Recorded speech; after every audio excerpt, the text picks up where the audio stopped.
মস্ত এক বন। বনের ধারে কুটির বেঁধে বাস করত এক গরিব কাঠুরে আর তার বউ। তাদের ছিল তিনটি ফুটফুটে ছোট্ট ছোট্ট মেয়ে। কাঠুরে যখন বাড়ির কাছাকাছি বনে কাঠ কাটতে যেত, তখন তার মেয়েরা তার জন্য দুপুরের খাবার নিয়ে যেত।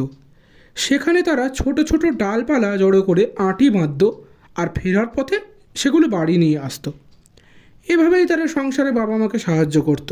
অনেক সময় আবার কাঠুরেকে দূরের বনে যেতে হতো, তখন তার বউ দুপুরের খাবার একটা পোঁটলায় বেঁধে তার সঙ্গে দিয়ে আসতো। এমনি করেই সুখে দুঃখে দিন কাটছিল তাদের। গরিব ঘরের সাধারণ খাবার আর বনের তাজা হাওয়ার মধ্যে খেলাধুলা করে মেয়ে তিনটি দিনে দিনে বেশ ডাগর ডোগর হয়ে উঠল। বাপ মায়ের সঙ্গে সঙ্গে সংসারের সব কাজেই তারা সাহায্য করত। একদিন সকালে বনে যাবার আগে কাঠুরে তার বউকে ডেকে বলল, আজ একটু দূরের বনেই যেতে হবে আমাকে। বড় মেয়েটিকে দিয়ে দুপুরের খাবারটা পাঠিয়ে দিও। যাওয়ার পথে শস্যদানা ছড়িয়ে যাব, তাই দেখে সে আমার কাছে পৌঁছে যেতে পারবে। এই বলে সে কাঠ কাটতে চলে গেল। ধীরে ধীরে বেলা বাড়ল। দুপুরের আগেই বড় মেয়েটি তার বাপের জন্য খাবার পোঁটলা করে বেঁধে নিয়ে রওনা হল। এদিকে বনের যত ছোট ছোট পাখি আছে তারা অনেক আগেই পথের সব শস্যদানা খুঁটে খুঁটে খেয়ে গিয়েছিল। মেয়েটি তাই আর পথ চিনতে পারল না। সে ভুল করে হাঁটতে হাঁটতে বনের অন্যদিকে চলে গেল। ক্রমে দুপুর গড়িয়ে বিকেল, বিকেল শেষ হয়ে সন্ধ্যার অন্ধকার ঘনিয়ে এলো। মাথার ওপরে গাছের ডালে বুনো পেঁচা কর্কশ স্বরে চিৎকার করতে লাগলো। ভয় মেয়েটির বুক কাঁপতে লাগলো। যদি কোনো মানুষের দেখা পাওয়া যায় এই আশায় তবু সে চলতে লাগলো। চলতে চলতে হঠাৎ এক সময় তার চোখে পড়ল দূরে গাছপালার ফাঁকে এক ফালি আলো। আলো দেখে মেয়েটি ভাবল, নিশ্চয়ই সেখানে লোকজন আছে, রাতের মতো তারা আমাকে আশ্রয় দেবে। এই ভেবেই সে আলো লক্ষ্য করে চলতে লাগলো। আর কিছুক্ষণের মধ্যেই একটা ছোট্ট বাড়ির কাছে পৌঁছে গেল। জানালার আলো দেখতে পেয়ে মেয়েটি দরজায় ঠুক ঠুক শব্দ করলো। অমনি ভেতর থেকে ফ্যাঁস ফ্যাঁসে গলায় ভেসে এলো, ভেতরে এসো। দরজা ঠেলে ভেতরে ঢুকলো সে। দেখল গালে হাত রেখে টেবিলে বসে আছে এক বৃদ্ধ। তার লম্বা পাকা দাড়ি টেবিল ছাপিয়ে মেঝেতে লুটোচ্ছে।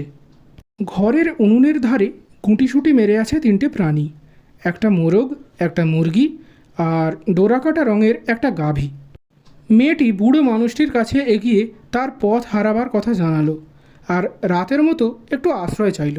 লোকটি তার পোষা প্রাণীগুলোকে উদ্দেশ্য করে বলল, তোমরা কি বলছো?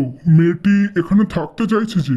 অমনি কোকরকো শব্দ করে ডেকে উঠল মোরগ আর মুরগি। গাভী ডাকলো হাম্বা বলে। লোকটি বুঝতে পারল তাদের কোনো আপত্তি নেই। সে মেয়েটিকে বলল, দেখো বাছা, আমার এখানে থাকার জায়গা, খাদ্য খাবার কোনো কিছুরই অভাব নেই। তবে রাতের খাবারটা তোমাকে এখন রান্নাঘরে গিয়ে তৈরি করে নিতে হবে। মেয়েটির আপত্তি থাকার কথা না। সে রান্নাঘরে গেল। প্রয়োজন মতো সব কিছুই সেখানে সাজানো গোছানো ছিল। কিছুক্ষণের মধ্যেই দুজনের মতো খাবার তৈরি করে প্লেটে সাজিয়ে সে খাওয়ার টেবিলে নিয়ে এলো। দিনভর বনে ঘুরে খুবই খিদে পেয়ে গেছিল তার। বাড়ির মালিক সেই বৃদ্ধের উল্টো দিকের আসনে বসে, তাই সে এক মনে খেতে শুরু করলো। ভর পেট খাওয়া হলে মেয়েটি বলল, ঘুমে আমার চোখ বুজে আসছে, আমার শোবার বিছানাটা কোথায়? পোষা প্রাণীগুলো অমনি বলে উঠল, মনিদের সঙ্গে বসে তুমি তো খাবার খেলে, পানিও পান করলে, আমাদের কথা একবারও তোমার মনে পড়লো না? তবু এখানেই তুমি রাতটা কাটিয়ে যাও। বৃদ্ধ বলল, ওপাশে সিঁড়ি দিয়ে নিচে নেমেই শোবার ঘর, দেখবে দুটো বিছানা রয়েছে। গোছকাজ করে সাদা চাদরটা পেতে নিও, একটু পরেই আমি নিচে ঘুমোতে যাব। মেয়েটি যথারীতি সিঁড়ি বেয়ে নিচে শোবার ঘরে এলো। দুটো বিছানা ছেড়ে গুছিয়ে নতুন চাদর পেতে নিল।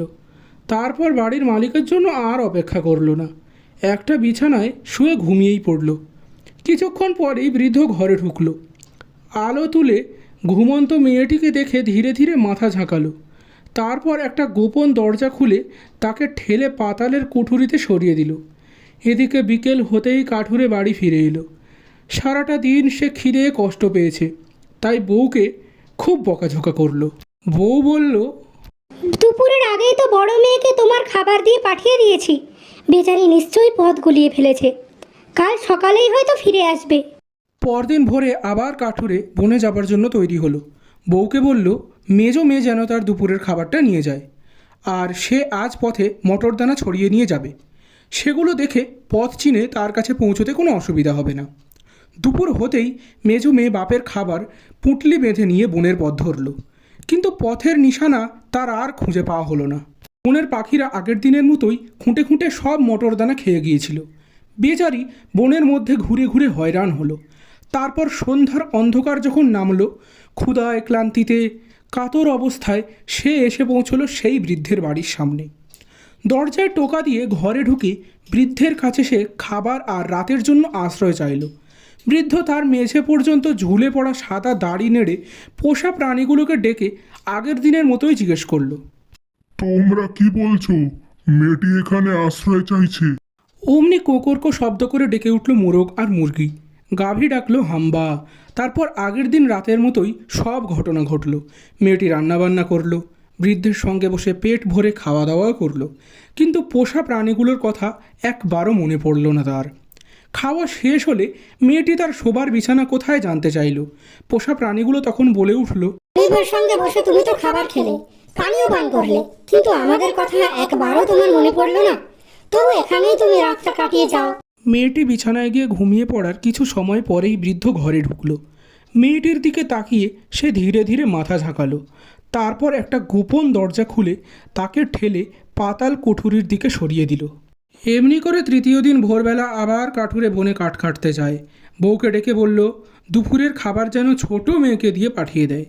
কাঠুরের বউ বলল, আমার দুই মেয়ে বনে গিয়ে হারিয়ে গেছে, ছোটটিও যদি হারিয়ে যায় আমরা কাকে নিয়ে থাকবো? কাঠুরে বলল, তোমার ভয় নেই বউ? ছোট মেয়েটি বুদ্ধিমতী আর ধীর স্থির, সে হারাবে না। আমি পথে শিমের দানা ছড়িয়ে যাব, সেই নিশানা ধরে দেখবে দিব্যি আমার কাছে পৌঁছে যাবে। কিন্তু কি কপাল, সেদিনও বনের পাখিরা খুঁটে খুঁটে সব শিমের দানা খেয়ে গিয়েছিল। আর মেয়েটি নিশানা না পেয়ে পথ হারিয়ে বনের মধ্যে ঘুরতে লাগলো। বাবা দুপুরে খেতে পাবে না, মা তার জন্য ভেবে ভেবে অস্থির হবে। এসব কথা ভেবে দুঃখে মেয়েটির চোখ ফেটে জল আসতে লাগলো। তারপর যখন সন্ধ্যার অন্ধকার বনের গাছপালা ঢেকে ফেলল, ক্লান্তিতে ক্ষুধায় কাতর হয়ে পড়ল মেয়েটি।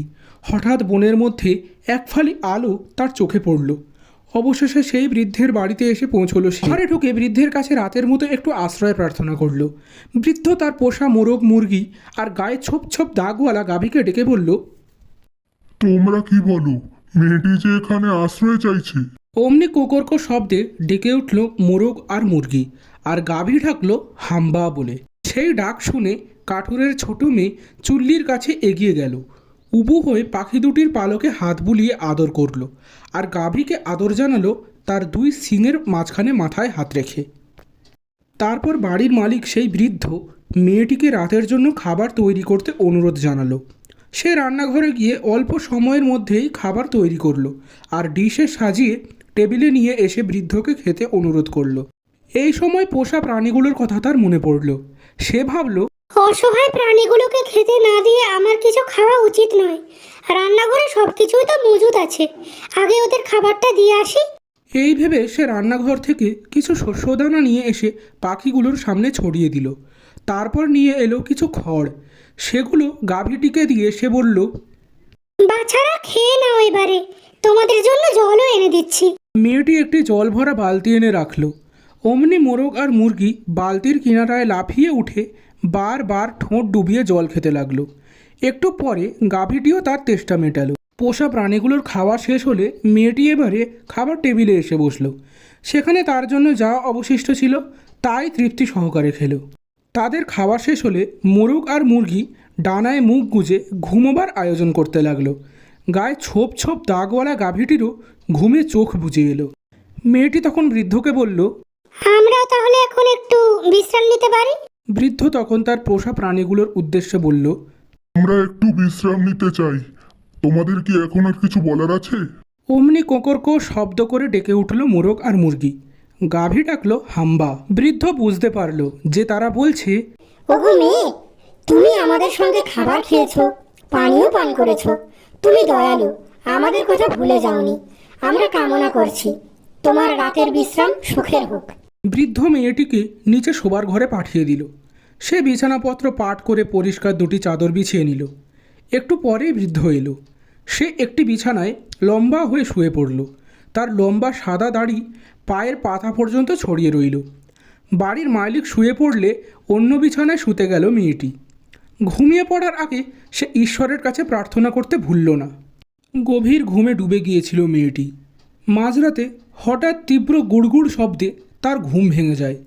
তার মনে হলো সমস্ত বাড়ি থর থর করে কাঁপছে, দরজাগুলো দেওয়াল থেকে ছিটকে খসে পড়ছে, একে একে বিমগুলো যেন আছড়ে পড়ল।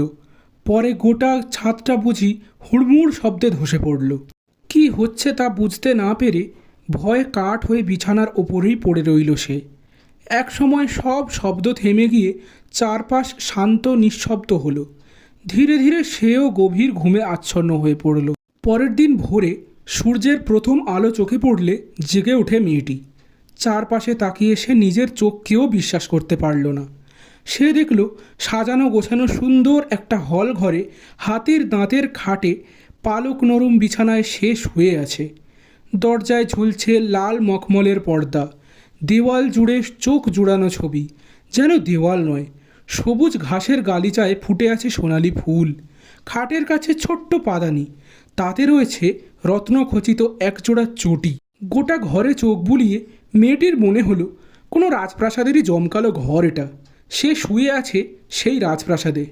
সব কিছুই স্বপ্ন বলে মনে হতো মেয়েটির, যদি না সেই সময় ধোপদুরস্ত উর্দি পরা তিনজন ভৃত্য তার কাছে এগিয়ে না আসতো। তারা সম্মান জানিয়ে তার হুকুম জানতে চাইল। মেয়েটি বলল, তোমাদের কিছু করতে হবে না, আমি এক্ষুনি উঠছি। সেই বৃদ্ধ মানুষটির জন্য প্রাতরাশ তৈরি করে পোষা মোরগ মুরগি আর গাভীটাকেও খেতে দিতে হবে। হাট থেকে নামতে গিয়ে পাশের বিছানার দিকে তাকালো মেয়েটি। সে অবাক হয়ে দেখল সেই বৃদ্ধ বাড়ির মালিকের বদলে সেখানে ঘুমিয়ে আছে রূপবান এক যুবক। মুগ্ধ চোখে যুবকের দিকে তাকিয়ে রইল সে। ঠিক সেই মুহূর্তে ঘুম ভেঙে উঠে বসল যুবকটি। মেয়েটির দিকে তাকিয়ে হেসে সে তখন নিজের কাহিনী জানালো। সে হলো এক রাজপুত্র। এক দুষ্টু ডাইনির অভিশাপে সে হয়ে গিয়েছিল বুড়ো মানুষ, আর রাজপ্রাসাদ হয়ে গিয়েছিল ছোট্ট কাঠের ঘর। আর তার তিন বিশ্বস্ত ভৃত্যকে ডাইনি বানিয়ে রেখেছিল মোরগ মুরগি আর ডোরাকাটা গাভী। বনের নির্জন কুটিরে এরাই ছিল তার একমাত্র সঙ্গী।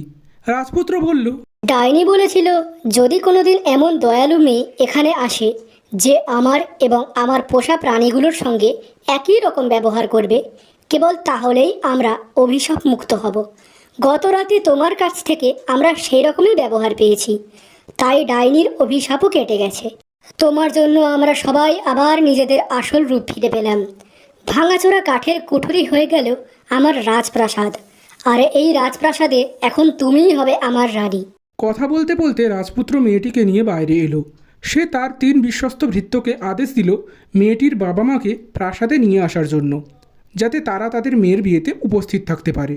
মেয়েটি রাজপুত্রকে বলল, আমার দুই বোন কোথায় গেছে তুমি বলতে পারো? রাজপুত্র বলল, আমি তাদের গোপন কুঠুরিতে বন্দি করে রেখেছি।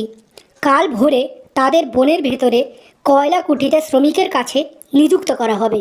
যতদিন না তাদের মনের পরিবর্তন হয়, তারা বুঝতে না শেখে যে অসহায় প্রাণীদেরও কখনো খিদের কষ্ট দিতে নেই, ততদিন সেই কাজেই তাদের থাকতে হবে।